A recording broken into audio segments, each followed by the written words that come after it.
Thanks, Daniel. Certainly seems like a heated subject, just what we like here in ONtv News. Now for our art section. Work of art or criminal damage? We're reporting on graffiti and what people think about it. Jamie, our arts correspondent, will be speaking to the people who make it and the people who enforce the law against it. Almost everywhere you look, there is graffiti. On the sides of shops, houses, bus stops, even trains. But can graffiti escalate into further crime? Or is graffiti merely a way of youth expressing themselves in a creative way?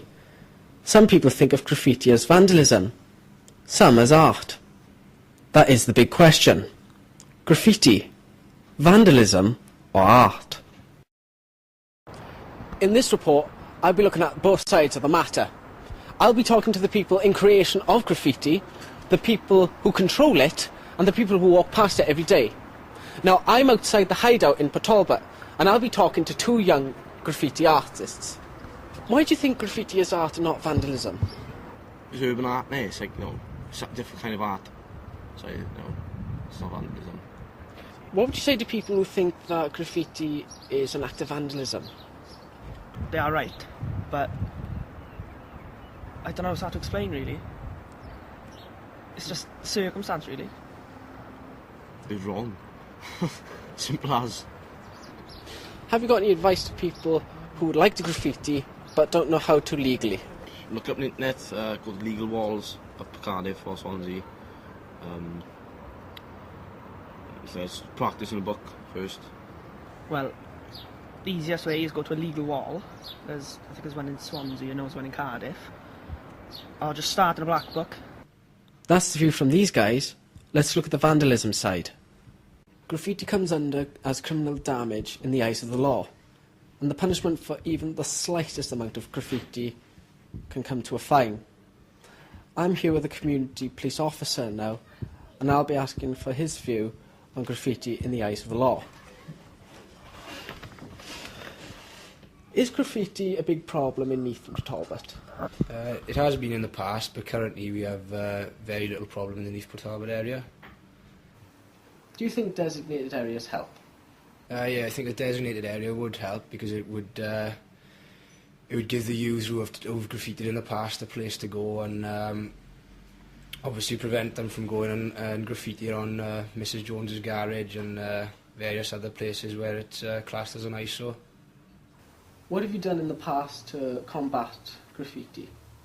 We've relied on attending the place where the actual people are attending to buy the spray paint, and basically warned all the shops that obviously their area is being targeted by graffiti artists, and basically warned them not to sell to anyone under the age of 16, which the law currently states, and that has helped a massive amount, because it does tend to be youths under the age of 16 which usually carry out these acts. Okay, thank you very much. But what about the general public's view? Depends what they draw. If it's a picture and looks good, it's art. If it's slagging off and wording, it's graffiti. Can be both, can it? Depends on the situation. Some of it looks like graffiti and some of it's very creative. I suppose it is artistic to an extent, but not when it's done in certain places, not on people's property, obviously. I got a few friends that do graffiti, so I'd say it's art. Depends where. If it's in the middle of a town centre, no. If it's on a wall, it's not being used. It's okay. It's an act of vandalism, I think, but it's also sometimes a work of art when you look at it. Personally, I think it's art myself, but everybody's got their own opinion. In many ways, the medium is the problem. Instead of canvas, graffiti artists choose trains, bridges and public walls. Places like the Hideout offer a designated place for graffiti artists to legally express themselves, many of who do not want to be associated with vandalism. People will always be divided on this subject, but art will always divide people. This is Jamie Hughes, reporting for ONtv News. That was a great report, Jamie. Thank you. Now it's time for sport.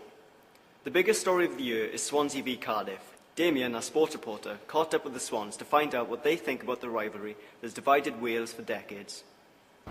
It's a derby that's been going on for decades. Swansea and Cardiff is the biggest game in the Coca-Cola Championship this season. With Swansea already having one win under their belt this year from the Carling Cup match, will Cardiff be able to show some of their magic at their second visit to the Liberty Stadium? We caught up with Roberto Martinez to hear his thoughts on the upcoming battle. Hi Roberto, you had a great result against Cardiff in the Carling Cup earlier this season. How do you plan on repeating this performance? Well, a little bit. It's going to be completely different. Obviously, on that night we had to, in a way, it's a cup competition. You have to win to get through, and it's going to be a bit different in terms of being in the league. Does the intensity off the field add any overall intensity to the experience? Well, yes and no, but in all fairness, I think this season is every game is a big football occasion. We've been at championship level now, enjoying the first third of the season, but it's the first time we've been here for 24 years. Are you aware of the off-field events during the match? Not during the match. I thought against Cardiff in the Carling Cup experience that we had, the environment was fantastic. Probably one of the best atmospheres we had at the Liberty Stadium, and it was, you can say it clearly, it was safe, and I thought it was a family environment where all the kids and the families enjoyed the occasion. Obviously we had a few incidents probably after the game outside, and that's something that hopefully this time is not going to be a repeat of this, because the police are really making the point to try to stop that. And Both clubs are running an initiative in the new year with coaching schools for areas in respective clubs. Do you feel this is a good idea and will help future off-field animosities? Well, it is in a way, because we got a huge responsibility as Welsh football clubs.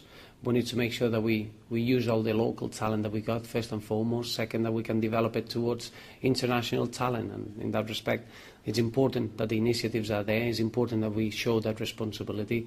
And in a way, it's a responsibility that we need to keep growing and try to play in the top tier of British football. And that's a great challenge.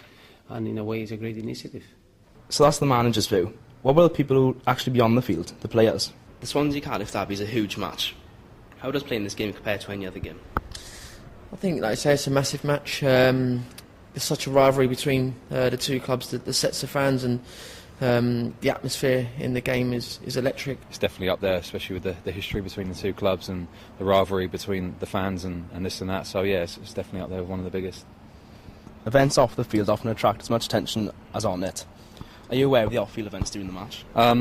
Not during the match, but obviously, you know, the trouble that was after the last match, you see it, and you know, it's not a good thing at all, and you know, we don't condone that at all as players. And at the end of the day, it's just a few idiots at the end of the game that want to cause a bit of trouble. They're down there purely just to cause trouble and not to watch the football. But you know, the majority of our fans, and I'm sure Cardiff fans, are well behaved. We hope that the fans, you know, behave. I know passions run high in these derby games, but as players, we concentrate on trying to win the game, and you know, obviously outside the pitch, that's out of our control. But all we can do is, you know, is try and set an example on the pitch. Make sure, you know, between the two sets of players that the tempers don't boil over, and you know, that can lead to, you know, the fans getting a bit irritated as well. Due to the contractual issues, we cannot bring you footage from the game, but I went along to Liberty Stadium to see the match. So the game's over. It was the same on the pitch, but what about the off-field events? We spoke to head of security at Liberty Stadium to find out how the security operations went.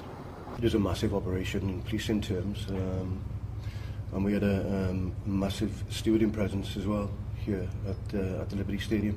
And there was a group of individuals who were intent on causing trouble after that game. We always suspected that, and I suspect strongly that there were people that weren't here at the game anyway. They just came down looking for trouble, you know, looking for bother. And once they realised they couldn't get at the Cardiff fans because of the control measures we put in place for that, with the buses coming in and the escort out, they just vented their frustration, I believe, on the police in the streets around the stadium. Swansea vs Cardiff is a contest that's more than just football.